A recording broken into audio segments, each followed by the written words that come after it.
Hi everyone, I'm Rosie Hancock in Sydney, Australia. Welcome to Uncommon Sense, where we take a concept or idea that's doing the rounds in popular culture, whose meaning we might take for granted, and we try to unpick it sociologically. You probably know the drill by now, and if you don't, welcome. Yep. And I'm Alexis Yu Trong in Gatineau City, Quebec, and we come to you from the Sociological Review Foundation. And as always, we always say it, but we do believe that sociology is for everyone. Not only that, I guess we'd say it's positively good for you.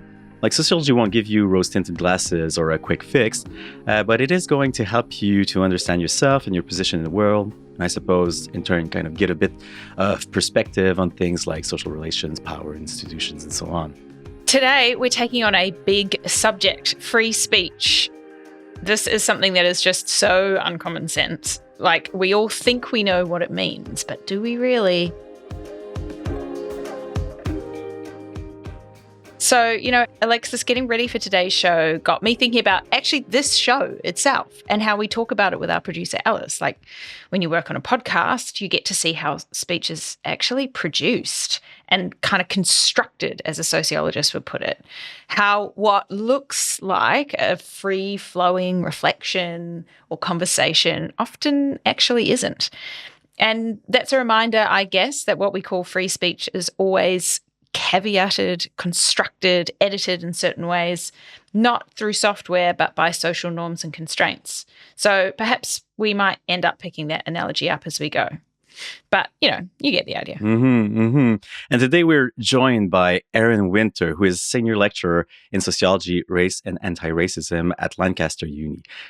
So his work is focused on the far right, looking at racism, historical change, mainstreaming, and terrorism. And his books include Reactionary Democracy, How Racism and the Populist Far Right Became Mainstream, with Aurélien Mondon. Hi, Aaron. Hi, nice to be here. All right, Aaron. So our team has been chatting ahead of this show and thought that rather than ask you to define free speech right off the bat, because, in a way that's what this whole show is going to be about, we're going to offer up our own definition and, we'll see how that fares as we go along. So the one that we've come up with, here we go. Free speech is the act of freely stating what you genuinely believe and want to express without the threat of state repression or prohibition, and with that action, speaking freely, guaranteed by the state. And I want to emphasize here the state. And this is definitely me in our conversations being like, because I think it's often thought that free speech means you can say whatever you like without social sanction or repercussions. Like, this seems to be like a popular idea. But to me, that's a whole different thing. We might have time to pick some of this up. But anyway, it seems immediately clear that we're dealing with a term that is actually very political, right? Freedom. So I want to start by asking you, what's actually sociological about studying free speech? I started off my kind of higher education in political philosophy. And for me, freedom, that term freedom, takes me to those political philosophy guys, right? Mill, Voltaire, Kant. Yes, and I actually also started my academic career as a political philosopher. And the topic of free speech brings out one of the reasons I may have left and moved towards sociology. I think the first place to start is actually where you began, the idea of what we say and what we can say, being both a reflection of and constrained or informed by our social relations, social power, where we sit in that society or power structure, is one reason to look at free speech.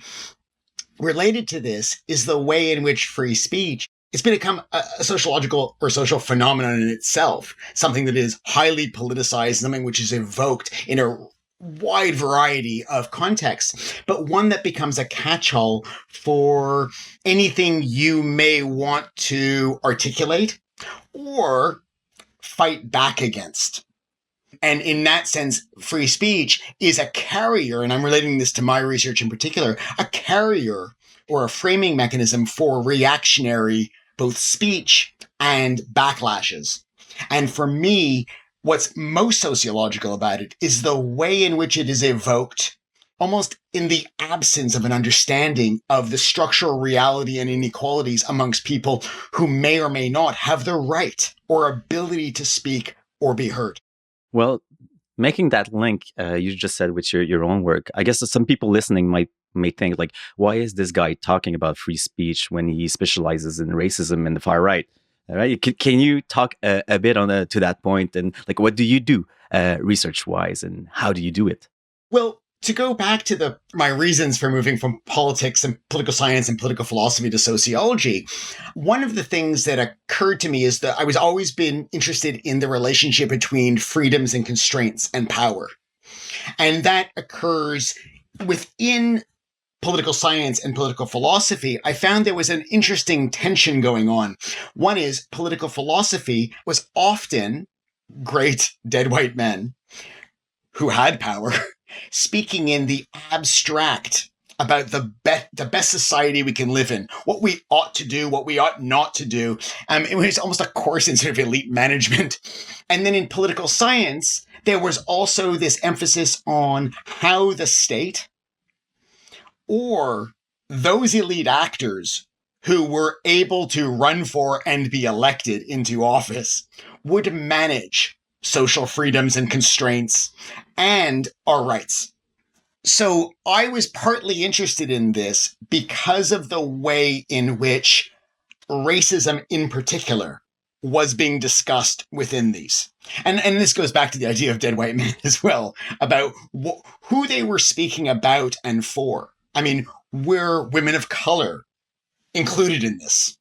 And I found myself increasingly focused on not only racist speech and the sort of the ideas about racial progress, but the idea that you can't say something anymore and we need to, and that extreme ideas or unacceptable ideas are the test of our freedoms, of a society's freedom. Something I patently disagree with, but also found free speech being used as a vehicle to justify racism, oppression, inequality, and injustice under the auspices of freedom. And so that was my starting point. Go a number of years later, I mean, even to the past decade, free speech has become an absolute sort of weaponized and operationalized trope within both far right, mainstream right, and liberal centrist circles, all coordinated in different ways and on different platforms to, I guess, furnish or push a backlash against progress and against the right of people to speak and to act and to actually enjoy all the freedoms they were allegedly promised.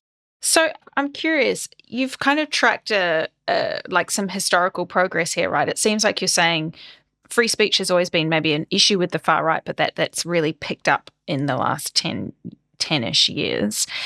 Do you think that, I'm curious whether you think that tech might play a role in this now? That does come up a lot. I think it's always been a bit of a trope, particularly, I would say, in the post-60s period. And I think part of the reason for this is because the idea of freedom of speech for a traditionally authoritarian far right and authoritarian right would seem kind of counterintuitive or contradictory. I think what you're seeing, and this was like the focus of my PhD, was the idea that social change was translated to be the perceived reversal of fortunes or reversal of power for those traditionally in charge. And again, so you start to see white and male victimization narratives. And the way in which you can articulate, particularly in an American context, being oppressed when you've previously had privilege and power was the inability to speak. Because action was not really an issue because you had entitlements. But the idea was that you somehow were not allowed to say something you used to be able to say. You couldn't previously be proud of being white and all this kind of rhetoric. And so actually freedom of speech as a liberal kind of idea perfectly articulates a reversal of power and opportunity symbolically, as well as in a context where you have, the First Amendment in the US. And I think that also makes the US context quite different than other contexts, including the Canadian one. And I'm from Canada originally. But the idea that it's about freedom also becomes a way of rebranding the far right as something that is oppressed and operates in the order of liberation and rights as opposed to repression, suppression, and authoritarianism. Now, what we've seen in recent years is the evoking it in ways that allow the right to say the left is fascist, illiberal, and all these kind of things, but also then showing its own authoritarianism when it does get in charge or in power. And I think to go back to the issue of the First Amendment, we see figures like Elon Musk talking about free speech on Twitter or then X. We see Trump and Trump supporters talking about the ability to say what's on your mind, to say what you really think, which is one of the reasons they may admire him. And this ends up, in a way, allowing a sort of movement, a far-right movement, to get mainstream, but then also, once in power, enact authoritarian measures, such as the repression of DEI, diversity, equality, and inclusion, advocacy as well as policies. But the issue of AI, in the issue of text more generally, I think it's become a theater for this debate. But I don't think it's limited to it. I think there's been it's absorbed so much of the energy about sort of who can say what, who gets cancelled. But I think that for the most part, what you're seeing about the argument of free speech is, am I being allowed to speak at universities? Am I allowed to speak on television? Am I being allowed to post my YouTube videos? So tech is there, and maybe it helps bring together disparate constituencies or communities who may want this, but at the same time, it operates well beyond those boundaries. If you don't mind, just to return to the First Amendment part, it is the right to free speech without government interference. And I think you're really, really seeing right now the government interference is okay when it applies to those on the left or those who challenge right-wing principles. Yeah. I'm going to read out the First Amendment because there might be people might not be totally familiar with it. So, from the US Constitution, Congress shall make no law respecting an establishment of religion or prohibiting the free exercise thereof, or abridging the freedom of speech or of press, or the right of the people peaceably to assemble and to petition the government for a redress of grievances. So that is the famous amendment which you've just been referring to.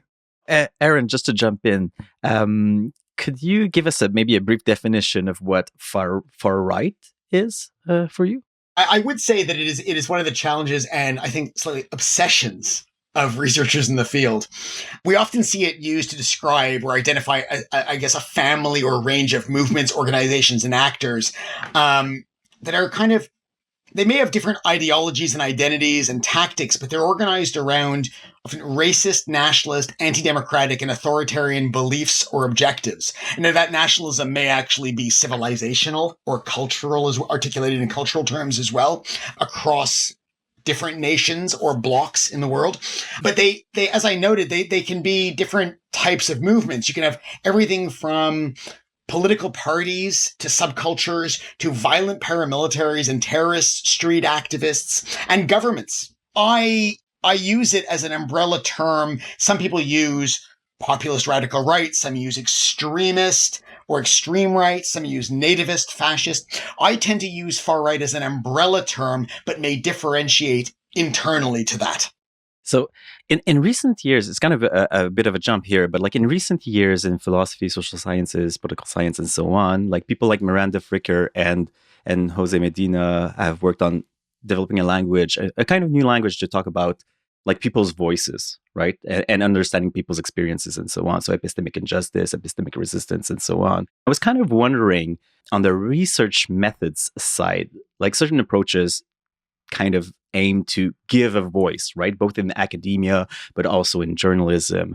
And they can sometimes actually rest on troubling assumptions about free speech. I was wondering if you could reflect a bit on that and perhaps say a bit more about your own work and your own methods. My research, when I started working on the far right, the issue of speech and power came up almost immediately because I was dealing particularly with movements that had reacted to civil rights as well as American government prosecutions and investigations into the Ku Klux Klan and other organizations by turning against the government.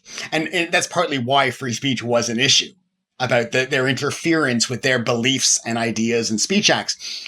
But one of the things that was really big at that time was a sort of a pop culture version of ethnography. There was the ethnographic turn within sociology and people going sort of to do observation or participant observation in communities, often disenfranchised communities, progressive communities, or vulnerable communities. But I was looking at, I guess, armed neo-Nazis effectively. And sorry, on top of that, you also had, it was the era of the Louis Theroux and John Ronson documentaries where TV presenters were going to like meet neo-Nazis and charm them and make fun of them covertly with their great intelligence. And I was resisting this for several reasons. One is because I belong to one of the target groups of neo-Nazis. They're armed, I'm not. I also worried that a lot of these, both popular and even academic ethnographies, were giving a voice, giving a platform to the grievances of these actors.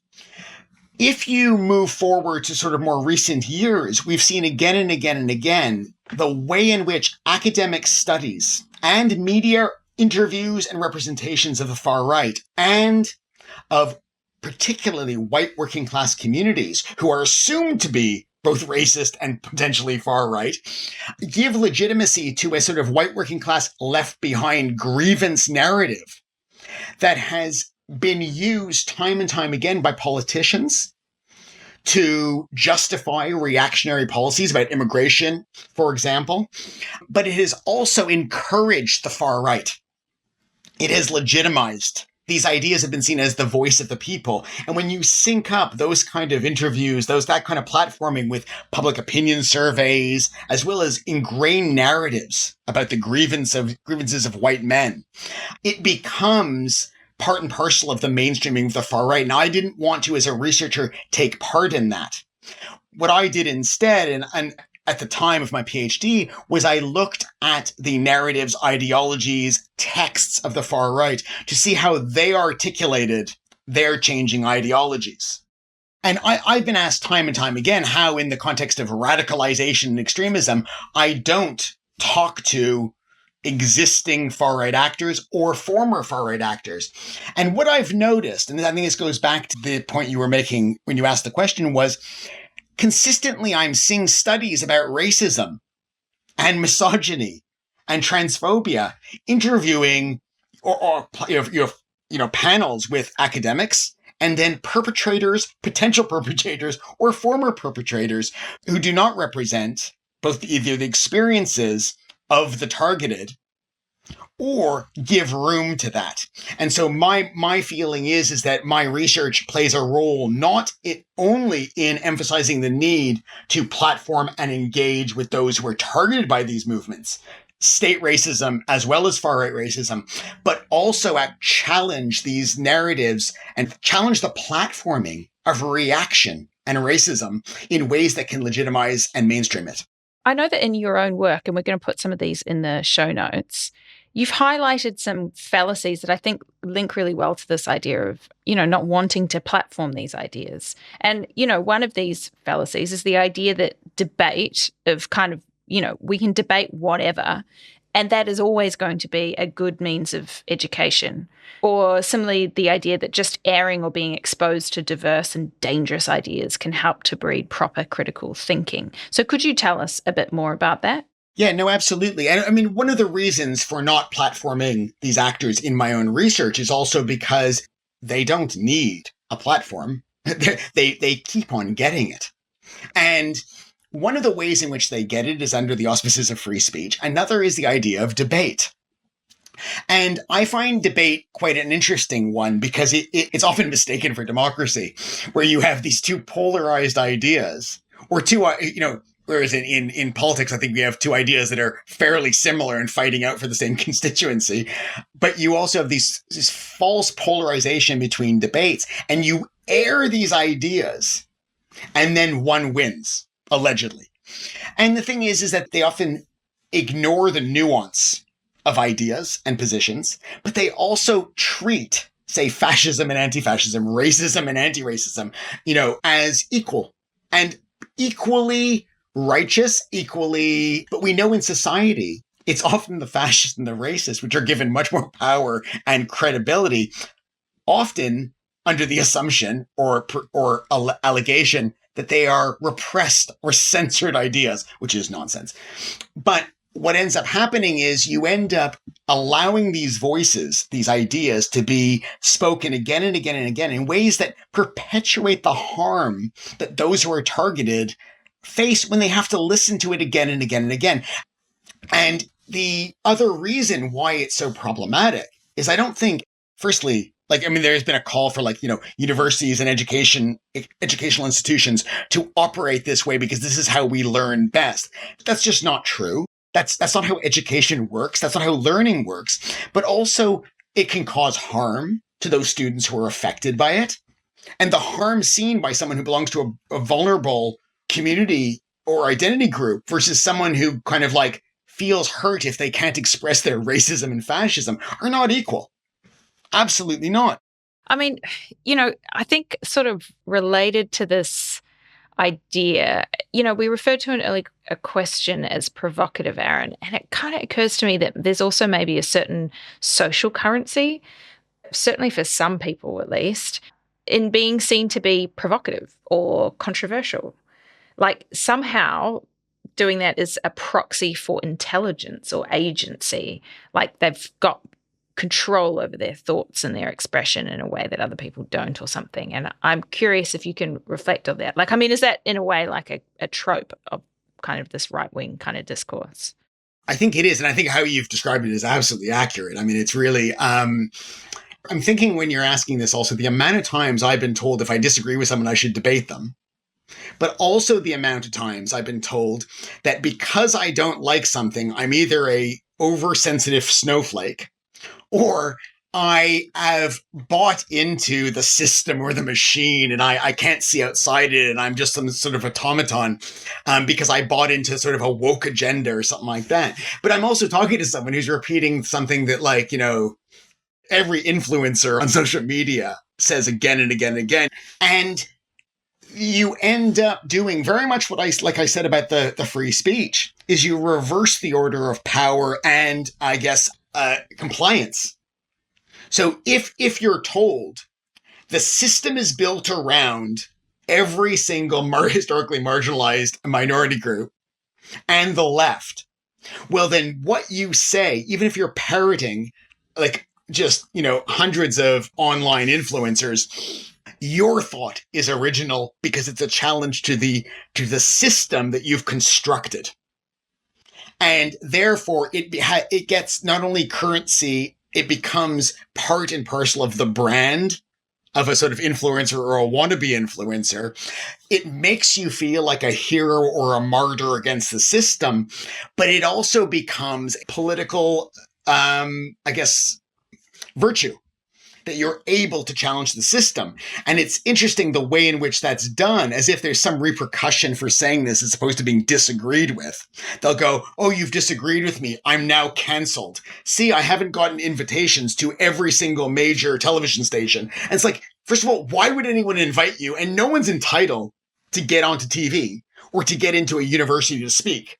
And it's this construction of victimization, which is related explicitly both directly as well as indirectly in a number of ways to that sort of left behind white male victimization narrative. Although in that sense, class is often just left out of it. It's just, I'm not allowed to operate freely.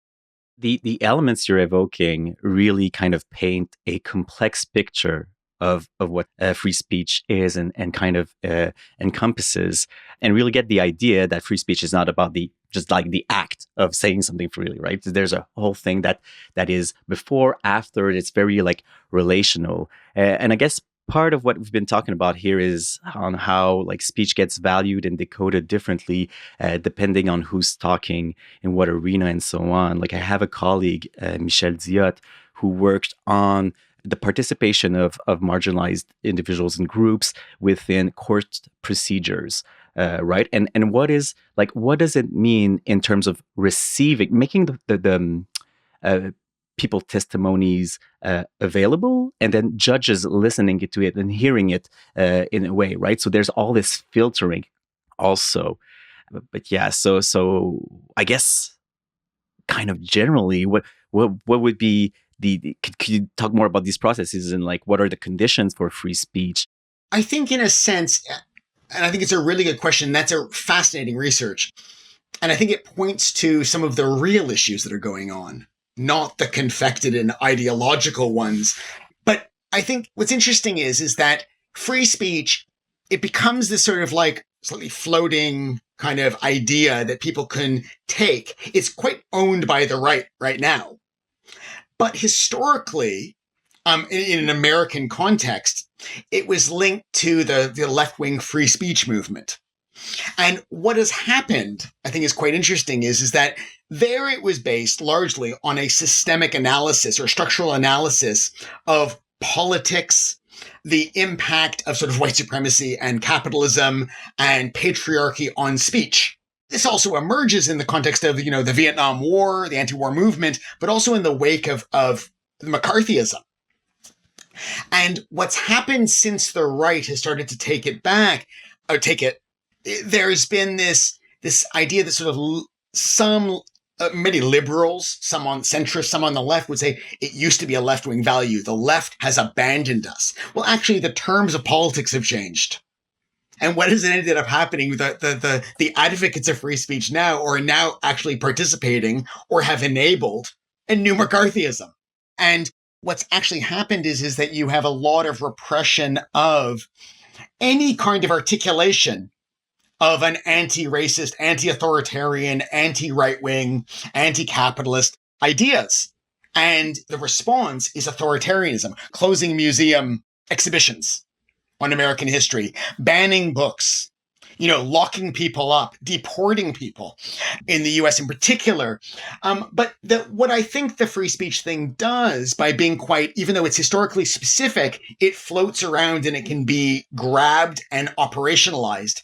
What it does conceal and distract from are the real experiences of people who don't have power, who may be subject to actual systems of power, like the legal system, criminal justice system, whose ideas, whose defenses, whose experiences are not understood or listened to. They're not treated in ways that give them a platform, opportunity, and access to power. Returning to politics, and particularly sort of state politics, I guess here, we could also map it globally and think of states where people really are not free to say much at all, like Russia or North Korea, for example. And I don't know if this is a silly point, but I feel like people in those like really repressive states would hear the three of us talking and say, wow, this is all, mind the pun, a bit academic. Like we should be grateful for our lot in Australia, the UK, Canada, where we're speaking from today. What would you say to that? So in my work with Aurélien Mondin, we have a notion of liberal versus illiberal racism.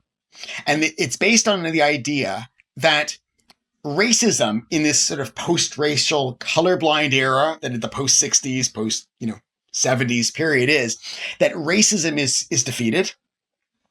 It does occur in other countries, but its only manifestation are people and actors and movements who are out of place and out of time with our beautiful liberal democratic system. And the far right is a symbol of that. Now, what that does is uses the far right as a proxy for racism and a distraction from all other forms of racism and inequality and injustice in that society. But it also means you create this equivalence between all groups that allows, white people to say, well, now racism is against us. Or men saying, now sexism is against us. And this fuels a lot of the backlash and the sort of the far right. But you also see the same thing with with other countries. The other thing, that other country is where they don't have rights. You should be happy with the mere rights you have. Well, the problem with that is, I mean, there's many problems. One is it's very colonial and racist, and Eurocentric, Euro-American centric. It's why they called, the January 6th insurrection. They said, oh, it's like Kristallnacht, the pogroms in Nazi-occupied Europe, or it's like a banana republic, because everyone knows America, there's no riots or racism or violence. But what you end up doing by doing that is saying, you have to take your lot here because you could be living in a way worse place. A way worse place that we are also going to bomb. It's a sort of a construction of other places as illiberal and intolerant and in need of separation or interference and occupation in order to preserve our liberalism. And then what ends up happening is that you say, someone says something racist and you're going, well, liberal values say you can say anything because we have free speech here. And then you start to chip away at the claim to fame that you're so liberal and so progressive that racism doesn't exist anymore. And so I would not contest that other places have repression, censorship, and terribly authoritarian government policies and practices. But that doesn't make what goes on in other places okay. And I reject I reject the distraction, the function of other people's repression or oppression as permission for your own contexts or systems injustices. At the same time, we're also seeing like deportations, people being disappeared for protesting.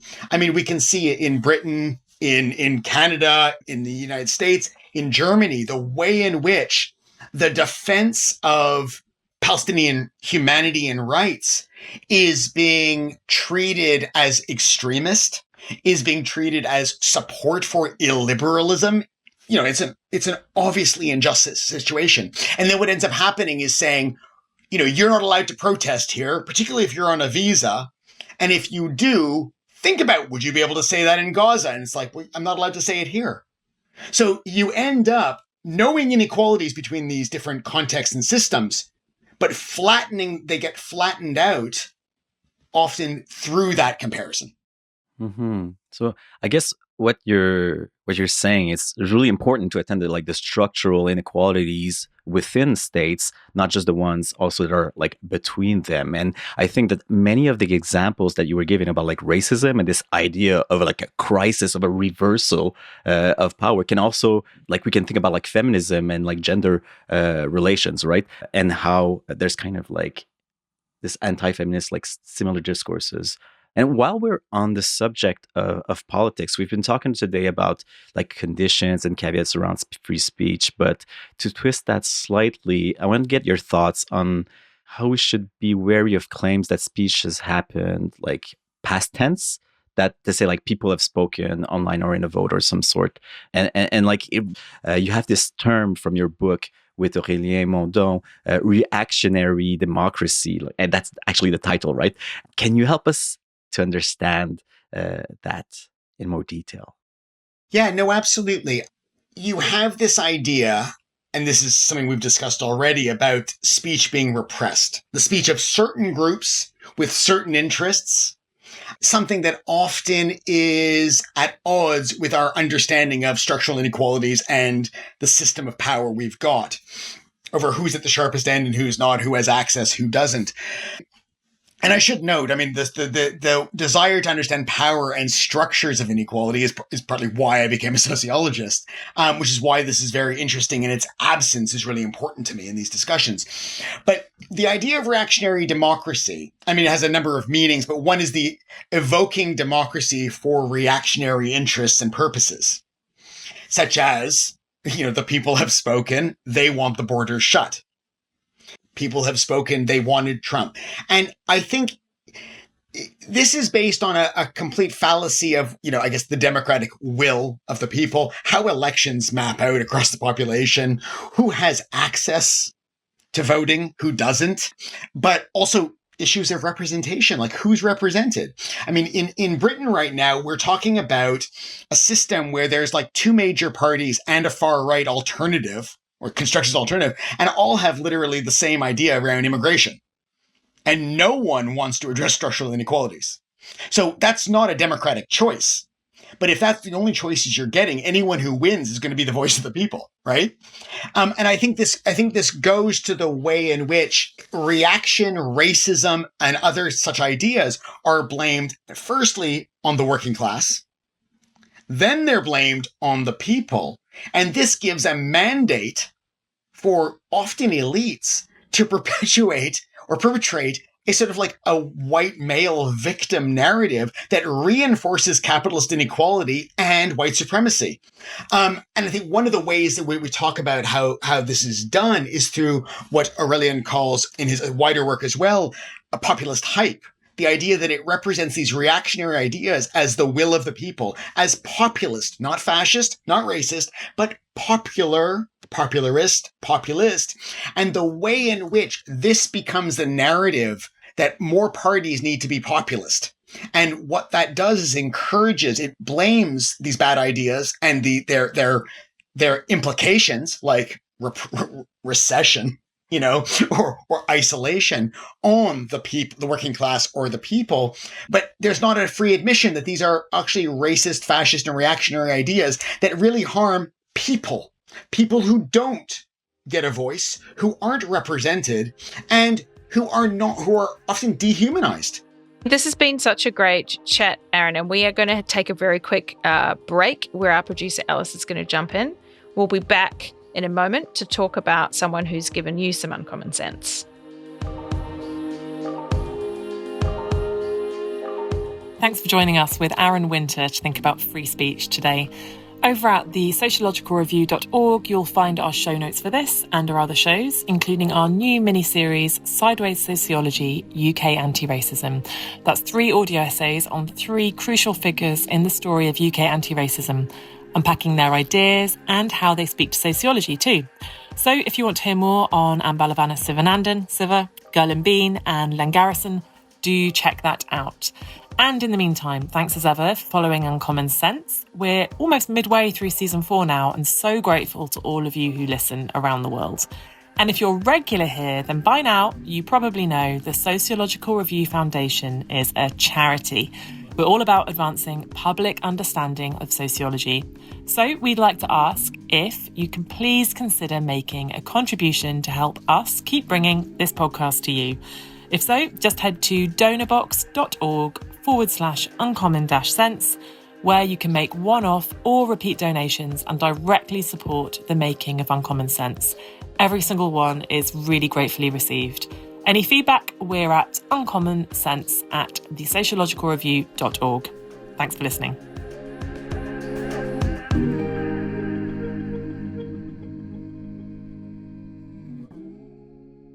So, Aaron, here's where we want to hear about someone who's given you an uncommon sense, made you think differently. And today you want to nominate Eduardo Bonilla Silva. Can you introduce him for us? He's an American sociologist of race and racism. He's professor of sociology at Duke University and a previous president of the American Sociological Association. He's been a staunch public defender of and advocate for race scholarship and education. He's also the author of the books White Supremacy and Racism in the Post-Civil Rights Era from 2001 and Racism Without Racists, Colorblind Racism and the Persistence of Racial Inequality in the United States. 2 books which came out during my PhD and really had a huge influence on me. So, I mean, could you go into a bit more detail about how he's influenced you? Because I know, he shows us how racism and white supremacy and articulations of these kind of show up over time and change over time under different conditions, yeah? Yeah, no, absolutely. And I think one of the things about my PhD was, as I said before, I had moved from politics to sociology. But one of the things I was interested in was the way in which the far right had been treated in research, both as a historical phenomenon that we had gotten past, or treated as an ongoing current threat which we need to monitor and counter. And a lot of that research is going on now that's totally presentist and really focused on the latest iteration or the latest threat. So I moved to sociology with a sort of a sideline in history. And I was interested in how the far right had changed and doing a sort of, I guess, history of the immediate past. And Bonilla Silva's work looked at the way in which racism had changed historically. And that's changing in its form, its articulations, how it's perceived, and how racism and white supremacy are managed in and through periods of political, legal, and economic, as well as wider social change, as well as, I guess, real crises and perceived ones. So one of the things that Bonilla Silva did was he looked particularly at the discursive and narrative strategies through which a society and system can minimize, displace responsibility for, or even deny racism. But the way societies can do this in ways that maintain and reinforce racism and the status quo. I'm thinking particularly of his work on colorblind racism and what he calls sincere fictions. I really like the way he shows how different discourses and narratives, as well as articulations of racism and racism denial, operate and function simultaneously or in different contexts for different needs and functions. This was a revelation after reading, I guess, too many analyses that treat the far right as the only, iteration or articulation of racism in the contemporary period, or Jim Crow or Nazism, what me and Aurelian call illiberal racism, or give one explanation for how racism operates in society. So, that seems like a very rich body of work. And I guess I'm wondering if you were to recommend a title, like one book, right, for someone who's brand new to this field, what would it be? Well, I'm sort of split on that because I use Racism Without Racists in my work, even just last week. And it's just a really, really important text. And I would highly recommend that. But I also really, really found white supremacy and racism in the post-civil rights era so important to my understanding of the far right and change that I can't not also recommend it. Well, we'll let you get away with that, and we'll put both of them in our show notes. So, Aaron, finally, before we go, we just want to ask you for a very quick tip on something non-academic that speaks to our theme today. And I'm wondering if you have any thoughts there. It could be a TV show, a novel, or a work of art. Oh, wow. I think I would say the first album, if we can still call it an album, by The Specials, which taught me as a teenager in Toronto during a skinhead revival about Britain, where I ended up, in the context of Thatcher's, what Stuart Hall calls authoritarian populism, deindustrialization, and the effect and the way in which race and class were pitted against each other in ways that were both very, very damaging, which enabled and emboldened the far right, and which was very culturally and politically productive for both the left and anti-racism and anti-fascism. Thanks, Aaron. I mean, I really enjoyed that reflection from you, actually, and thinking about the importance of music, to us individually, in our political development, sociologically, all of it. So thank you very much for that. And it's been a real pleasure talking to you today. Thank you very much. I've really enjoyed it. And that is everything. I think we traveled quite a long way from the original definition of free speech that we put forward at the beginning, right? You can catch the show notes featuring everything we discussed by clicking through the podcast page at thesociologicalreview.org, or of course, scroll down in the app that you're using to hear this. We're back next month, complicating an altogether different subject, childhood. Our producer was Alice Block, our sound engineer, David Crackles. Thank you for listening. Bye. Bye.